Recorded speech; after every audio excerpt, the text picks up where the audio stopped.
जय श्री राम, जय माँ काली। सभी सनातनियों को कोटि कोटि नमन। आज हम इस विषय में बात करेंगे, ज्ञान बड़ा या भक्ति। तो देखिए,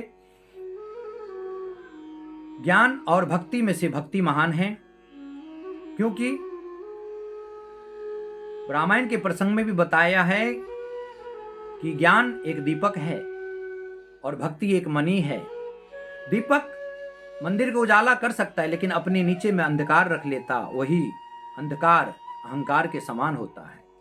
और दीपक एक मणि है, वो पूरे चारों तरफ उजाला करता है। हम इस पे विस्तार से भी बात करेंगे। और दीपक कभी कभी तेज आंधी के वजह से दीपक का लौ बंद भी हो जाता है। ज्ञानी पुरुष की यही हाल होता है। अपने आप को महान समझने लगते, मैं ही ज्ञानी हूं, मेरे जैसा कोई नहीं। तो भगवान हंसते हैं, क्योंकि भगवान ज्ञान से परे हैं, गीता में भी कहा है। ठीक है ना? तो हम विस्तार से बात करते हैं।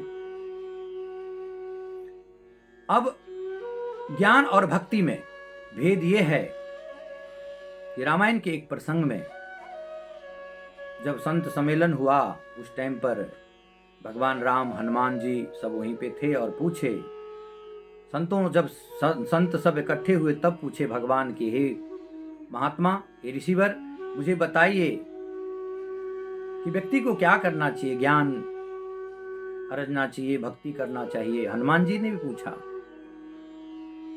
तो संत एक खड़े हुए, वो कहे कि हे प्रभु राम, आप तो स्वयं ईश्वर हैं, तो आपको क्या जरूरी है जानने की। लेकिन उन्होंने कहा कि नहीं, मैं तो एक तुच्छ मानव हूं, मुझे भी ज्ञान दीजिए। भगवान मर्यादा पुरुषोत्तम राम हमेशा मर्यादा में रहें। और जब वो संत खड़े हुए और कहते हैं कि हे राम, इस संसार में ज्ञान आवश्यकता है, पहला चरण ज्ञान है। कहता भी है ना, गुरु बिन ज्ञान न उपजे, गुरु बिन मिले न मोक्ष, गुरु बिन लखे न सत्य को, गुरु बिन मिटे न दोष। तो पहले गुरु के शरण जाना चाहिए, संतों को शरणागत होना चाहिए, कथा प्रसंग सुनना चाहिए। उसके बाद आप भजन कीर्तन में लगना चाहिए। और रामायण में भी ये नवदा भक्ति बताया है। तो संत ने कहा कि ज्ञान एक दीपक है, मंदिर को उजाला करता है। दूसरा संत ने कहा, भले ज्ञान दीपक है, मंदिर को उजाला कर सकता है, लेकिन कभी कभी वो दीपक के नीचे अपने अंधकार रहता है, वो अहंकार की प्रतीक है। कभी कभी तो यहां तक होता है कि बड़े आंधी तूफान आने से दीपक की लौ बुंद हो जाता है, मतलब मंदिर अंधेरा हो जाता है, घर अंधेरा हो जाता है। उसी तरह ज्ञानी पुरुष का हाल होता है, क्योंकि उसमें मैं और मेरा हो जाता है। जैसे ऊधो को हुआ, ऊधो को भी हो गया था ना कि मैं ज्ञानी हूं, जिसके कारण भगवान ने उनको भेज दिया ग्वालिन के पास। और वहां पर ग्वालिन लोग को जब योग सांख्य ज्ञान सिखाने की कोशिश किए, तब वो कहते हैं, बहुत एक सुरताल में कहूंगा, ऊधो हमसे न योग साधा जाए, कन्हैया के बुलाई दियो ना। कहते हे ऊधो, हमसे योग वगैरह नहीं होता, हम तो अपने कन्हैया के दीवानी हैं। और देखिए, मीरा जी ने भी दीवानी बना, एरी मैं तो प्रेम दीवानी, मेरा दर्द न जाने कोई।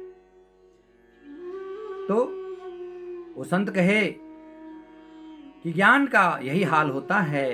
इसीलिए फिर और संत उठे बारी बारी से, और दूसरा अनेक संत वार्तालाप किए।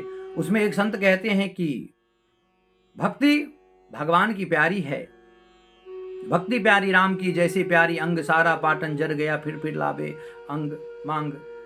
भक्ति भगवान की प्यारी है, और भक्ति करने वाले विनम्रता से जीते हैं, विनम्र होते हैं, क्योंकि वो सर्वज्ञ मालिक को समझता, सर्वज्ञ ईश्वर को समझता, अपना कुछ नहीं रखता। इसीलिए भक्ति महान है। और भक्ति एक मणि के समान भी है। मणि को रख दीजिए, वो चारों तरफ उजाला देगा। यहां तक कि जमीन पर रख दे तो कुछ फुट जमीन भी उजाला हो जाता है मणि में, ऐसी चीज है। तो भक्ति को मणि घोषित किया गया है शास्त्र ने, और ज्ञान को एक दीपक।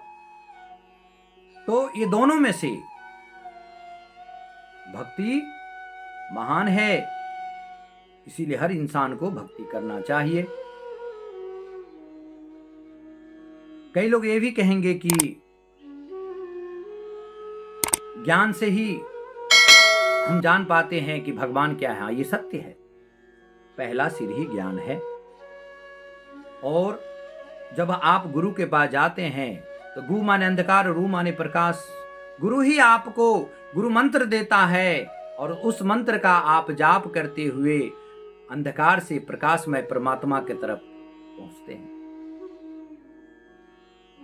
इसीलिए गुरु, और ये भी सत्य है, कहते हैं दोहा में है, गुरु बिन ज्ञान न उपजे, गुरु बिन मिले न मोक्ष, गुरु बिन लखे न सत्य को, गुरु बिन मिटे न दोष। गुरु की भक्ति, गुरु की सेवा, पज पंकज मतलब उनके चरणों का सेवा भी करना जरूरी है। तब न गुरु कृपा करते हैं, तो ऐसे मंत्र दे देते हैं। और नवधा भक्ति में भी है, प्रथम है गुरु के पास, गुरु के चरणों में जाना, गुरु के शरणागत होना, उसके बाद श्रवण कथा वगैरह सुनना, भगवान का कीर्तन करना, उसके बाद अपने आप को भगवान को मतलब सौंप देना, दास्य भाव।